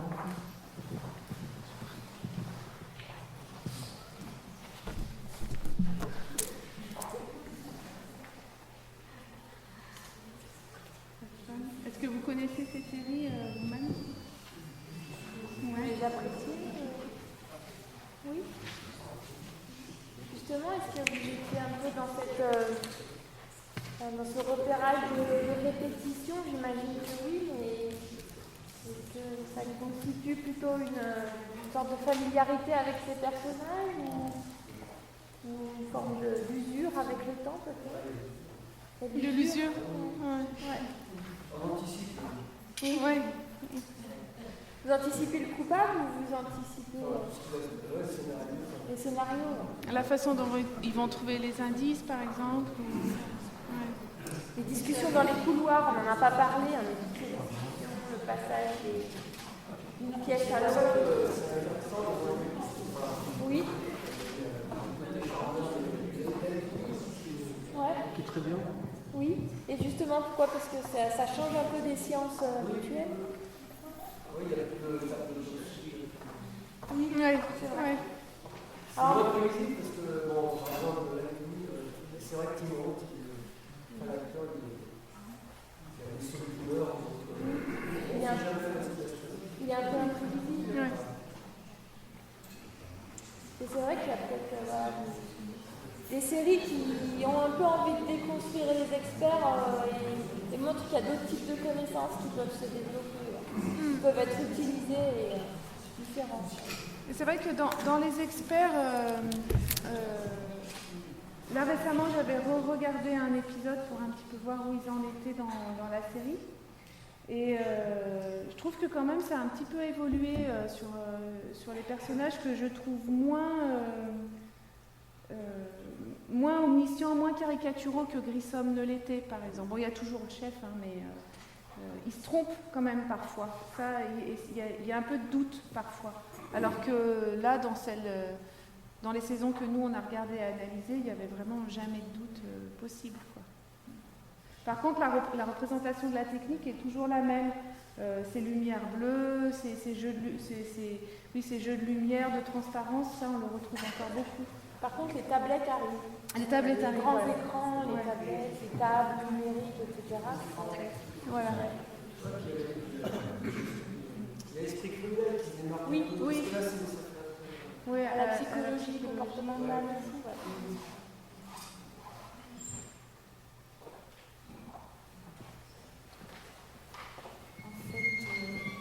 En fait, il y a trop de séries. Il y a trop de séries. Et du coup, on les regarde plus. Ouais. Voilà, il y a trop de concurrence entre elles, et du coup, on préfère regarder un bon film justement. Oui, qu'une série. Exact. En fait, la technique, le plan que vous avez abordé, c'est très intéressant, effectivement. C'était pas la chose qui nous retient le plus quand on se lance dans une série. Oui, enfin, pour les gens non spécialisés, même autrement, je pense. C'est plutôt ce qui nous attire. En premier, c'est un peu la technique qui m'intéressait parce que c'était une approche de la mort que j'avais jamais eue. En fiction, c'est plus simple que dans la réalité, plus abordable, et après, vous êtes peut-être mieux armé pour la réalité finalement. Vous êtes moins dans le. Parce que c'est un tabou quand même, la mort. Et là, tout ce qui est justement examen, morgue, etc., ça permet peut-être de passer un cap, oui. Mais après, je pense que ce qui est le plus intéressant dans ces séries, ça doit être, il me semble, les personnages, puisque maintenant ils sont un peu fouillés, plus fouillés qu'au point de départ. Et puis aussi le fait qu'il y a répétition, le retour des mêmes personnages pendant des mois et même des années. Eh bien, finalement, on a beau prendre de la distance, on sait bien que c'est une fiction, que ces personnages dit et tout, on finit par s'attacher, par s'y attacher, par s'intéresser à leur vie, comme si elle était réelle. Et ce n'est pas un des moindres charmes finalement de ces séries, je pense, que de nous donner cette approche. En tout cas, si on n'est pas déjà submergé par les personnages qui vivent autour de vous dans la réalité. Voilà, donc je pense que c'est intéressant. Et en plus, je pense qu'il y a une influence cachée de l'atmosphère, des personnages, de leurs réactions, de leur vie, de leur mentalité. Ça n'a rien à voir, mais de leur éthique également, qui est quand même, qui nous permet de faire travailler un petit peu nos neurones et poser des questions sur ce que c'est comme ça dans la vie, jusqu'où on veut aller, et bien voir effectivement que c'est de la fiction, mais de la fiction qui nous permet quand même de pas mourir forcément idiot. Donc c'est pas pour ça que je déteste les films, au contraire, les films d'auteur sont très importants. Mais il y a justement beaucoup de gens qui ont travaillé sur ce lien fort, là, vous l'avez dit, la répétition, l'attachement aux personnages, et qui justement nous font travailler en tant que spectateurs. On ne reste pas bête forcément devant une série, alors parfois oui, parce qu'on en a un peu marre, etc. Mais ça nous fait toujours réfléchir sur notre réel ami. Oui, voilà. Oui, il y a une projection aussi sur ce que les personnages vivent et ce que vous avez parlé par exemple par rapport à la mort. Il y a une projection sur nos propres préoccupations personnelles. Oui. Mais justement, ça, c'est ce que Céline a expliqué aussi tout à l'heure par rapport aux personnages des experts, où au début de la série, ils étaient très lisses. On ne connaissait rien ou pratiquement rien de leur vie, et ça, les spectateurs avaient demandé à ce que ça évolue. Et du coup, les scénaristes avaient intégré ça dans les scénarios d'après, parfois aussi de façon brutale, parce qu'il y en a tout d'un coup, on découvre qu'il a un passé d'alcoolique, enfin, voilà, des choses. Des failles. Voilà. Ça, c'est généralisé. Et voilà, ça, c'est généralisé.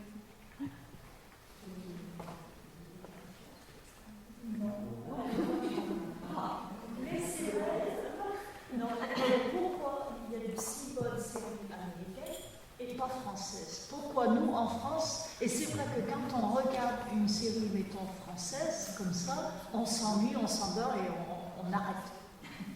Alors, c'est vrai que ça dépend des séries. Beaucoup de séries. Alors après, il y a des séries qui imitent. Les scénaristes.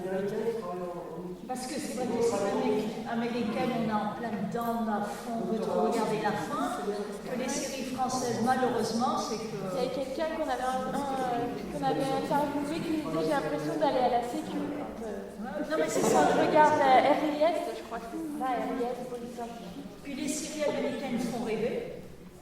Oui, mais alors pourquoi Parce qu'on est dans un domaine avec tous leurs petits trucs justement qu'on a vus, il y a tellement de choses qu'en France on n'y arrive pas. Et on s'accroche. Alors après, c'est aussi que ça se passe à Las Vegas. Mais oui, mais il y a tous ces petits trucs que vous avez dit qui font que.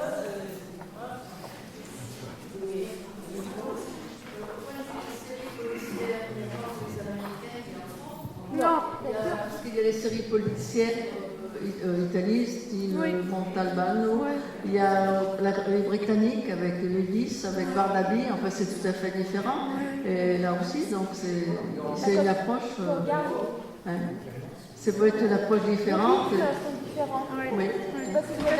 Et là, est-ce que vous avez fait que vous savez la proportion des gens qui regardent dans ces séries autres qu'américaines? Là, on n'a pas regardé plus particulièrement, mais les américaines semblent assez bien placées. Maintenant, après, les séries suédoises comme Real Humans, je ne sais pas si vous connaissez, ça passe sur Arte. Donc l'audience est un peu moins forte. Top of the Lake, série néo-zélandaise. Enfin, moi, après, c'est qu'une affaire de goût, j'ai trouvé excellente aussi, mais c'est sur Arte. Les séries européennes, elles passent pas tellement sur la Une, qui est quand même la chaîne la plus regardée. Non, la Une était beaucoup américaine, et donc il y a sur la 3, donc des fois donc, italien et britannique, enfin en gros, et puis après vous avez donc Arte, donc les pays un peu nordiques et les pays allemands. Mais je pense que ça va certainement que le panel de propositions va s'élargir et ce que vous disiez, peut-être que les gens vont finir par regarder plus de séries différentes. Enfin, je sais pas, après moi j'ai pas analysé ça en détail du tout. Après, comme on l'a dit tout à l'heure, il y a une séparation moins forte entre cinéma et télévision. Donc il y a des réalisateurs de cinéma reconnus qui viennent faire des épisodes de séries. Donc ça attire aussi. Alors que nous, en France, on est beaucoup plus segmentés. C'est un peu la honte pour un réalisateur de film, peut-être d'aller faire une série.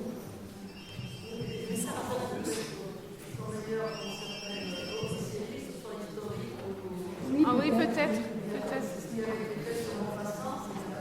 Oui.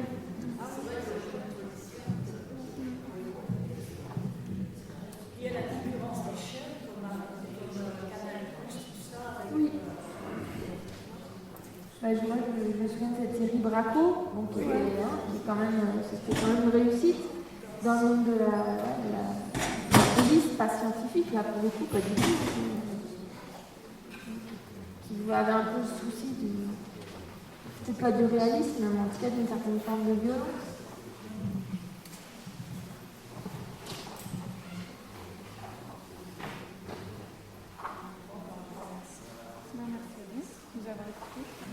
Attendez, parce que là, on n'entend rien.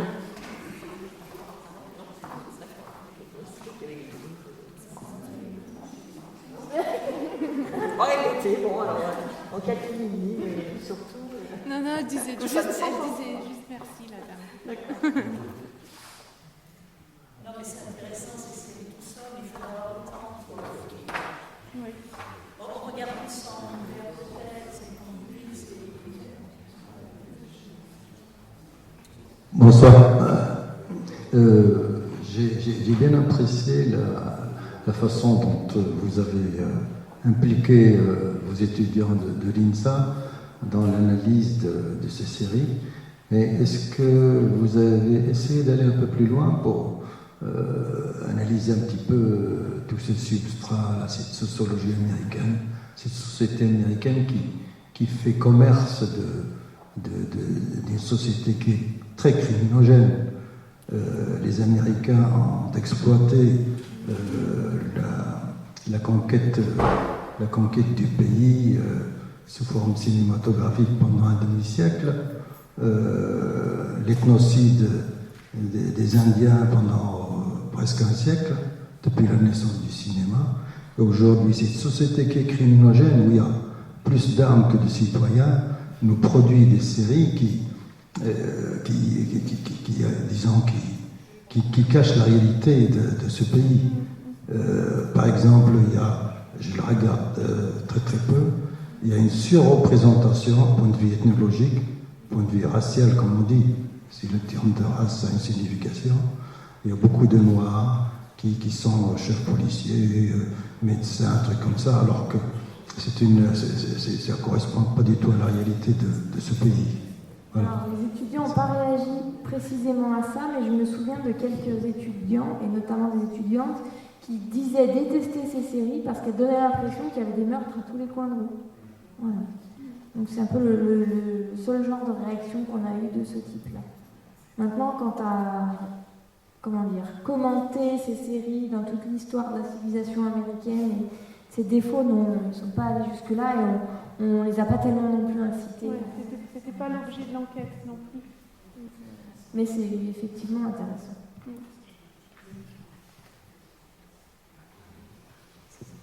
Est-ce que la police scientifique s'inspire de ces séries? Non, justement, ils font plein de conférences pour dire que ça se passe pas comme ça. Et ils en ont ras-le-bol d'ailleurs d'intervenir pour dire attention, on n'est pas des experts. Ouais, moi, la fille d'une de mes amies a fait son TPE, c'est travaux pratiques, c'est quoi voilà. Au lycée, en fait, ils doivent faire un projet en groupe, et elle a voulu faire sur la police scientifique, et donc elle a commencé par regarder les séries, et elle est arrivée avec, donc elle a 17 ans, hein, elle est arrivée avec les stéréotypes qui sont véhiculés par ces séries, devant un policier de la police scientifique, et elle lui a demandé en fait est-ce que vous travaillez comme ça, comment ça marche pour avoir de l'ADN, et il lui a dit oulala, mais nous on a une marmite, on met les os dedans, on fait bouillir, on gratte, ça prend des heures, voilà, donc rien n'est représenté correctement entre guillemets dans ces séries. Et ça, le rapport au temps par exemple, donc on en a parlé toutes les deux, ça dure 15 secondes d'avoir un résultat ADN, où on ne se trompe pas, hein, jamais, et on analyse en plus les résultats de façon très très rapide. Là on n'a pas montré l'extrait, mais il y a un moment donné où ils disent ah oui, on trouve de ça, donc ça veut dire ça, donc ça veut dire qu'il est mort de ça. En fait, ça va très très vite le cheminement intellectuel.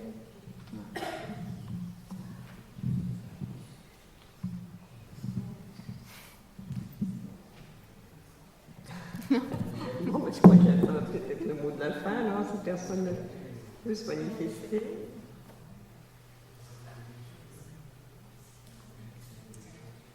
Est-ce qu'il y en a beaucoup dans l'assistance qui suivent des séries, justement, ou alors, voilà, quel est votre sentiment par rapport aux séries? Alors, est-ce qu'il y en a beaucoup qui suivent des séries? On va faire une question à la fois.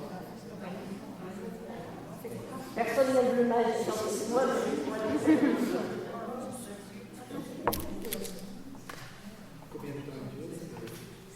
Ah bah alors ça dépend. Un épisode, c'est à peu près 45 minutes. Ouais, 45 à 1 heure maximum. C'est environ 45 minutes. 42. 45, parce qu'il y a avec la pub.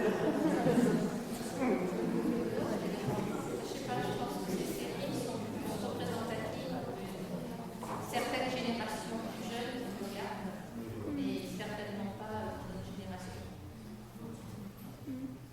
Alors pourtant de plus en plus on essaye ici à la médiathèque d'avoir des séries, et de plus en plus les gens qui viennent chercher ces séries, c'est tous âges confondus, hein, aussi bien des jeunes que des plus âgés. Des séries, moi je suis avec certaines autres de mes collègues assez accros, par exemple la série Mad Men, donc c'est pas du tout une série scientifique, hein, mais plus sur le côté, bon là c'est du publicitaire, mais c'est plus sur le côté sociologique, on peut dire aussi, hein, des années 50.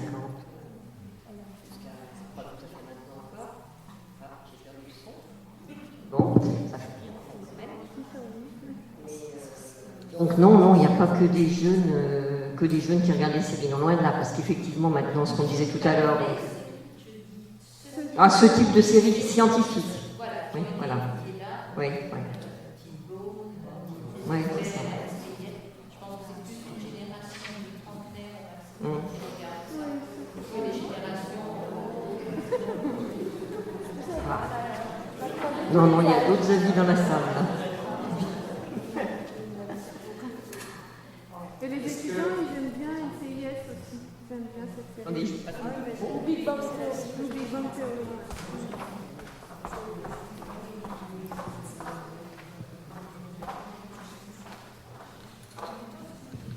Je reprends la parole.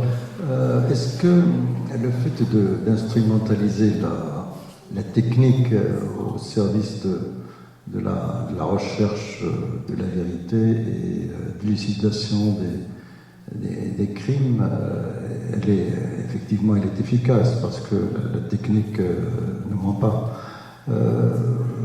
Par ailleurs, est-ce qu'on a des études qui démontrent, par exemple, qui nous montrent le taux d'élucidation des crimes dans la réalité, en dehors des séries? Parce que, justement, les Américains, ils ont mauvaise conscience, vous l'avez souligné après le 11 novembre, parce qu'il y a beaucoup de choses. Ils mettent tout le monde entier en fiche, avec Google et compagnie, mais il y a beaucoup de choses qui leur échappent. Alors, quel est le taux d'élucidation des crimes dans la réalité? Vous ne savez pas. J'ai lu ça quelque part, mais je m'en souviens plus, mais c'est effectivement pas 100% comme les séries, 99%. Ils ont le même taux d'élucidation des crimes qu'en France, finalement, malgré toutes ces techniques. C'est vrai que ça glorifie la technique, la biologie, la biochimie.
Non, mais il y a sûrement des éléments qui sont réels dans les séries parce que Bones, c'est quand même basé sur l'expérience de Cathy Reich, qui est elle-même anthropologue judiciaire. Donc il y a des éléments qui sont tirés de sa propre expérience à elle.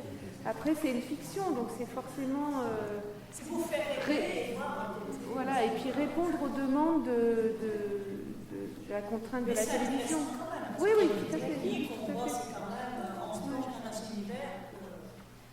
Après, nous, on ne s'est pas intéressé de savoir est-ce que ça correspondait à la réalité exactement. Voilà. C'est pas un hasard. Il y a énormément de documentaires qui sont sortis, voire des émissions, alors certes scénarisées, mais qui sont là pour dire voilà le vrai travail de la police. Scientifique ou pas, mais il y a beaucoup de choses. On ne se rend pas compte d'ailleurs de ce travail qu'il y a.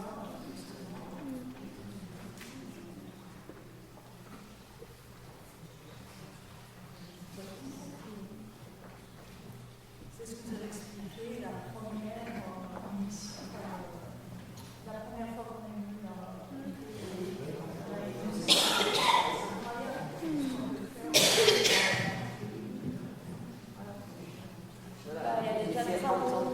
c'était pas aussi facile que ça en a l'air, justement. Comme dans les séries. Et puis on se pose cette question, on peut avoir des résultats.